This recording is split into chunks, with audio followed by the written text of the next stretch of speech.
سورۃ النصر آیت نمبر 1۔ اذا جاء نصر اللہ والفتح، جب اللہ کی مدد اور فتح آ جائے۔ تفسیر مفتی تقی عثمانی۔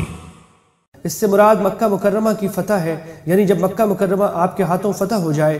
زیادہ تر مفسرین کے مطابق یہ صورت فتح مکہ سے کچھ پہلے نازل ہوئی تھی، اور اس میں ایک طرف تو یہ خوشخبری دی گئی ہے کہ مکہ مکرمہ فتح ہو جائے گا، اور اس کے بعد عرب کے لوگ جوک در جوک دین اسلام میں داخل ہوں گے، چنانچہ واقعہ بھی یہی ہوا۔ اور دوسری طرف چونکہ اسلام کے پھیل جانے سے حضور اقدس صلی اللہ علیہ وسلم کے دنیا میں تشریف لانے کا مقصد حاصل ہو جائے گا، اس لیے آپ کو دنیا سے رخصت ہونے کی تیاری کے لیے حمد، تسبیح اور استغفار کا حکم دیا گیا ہے۔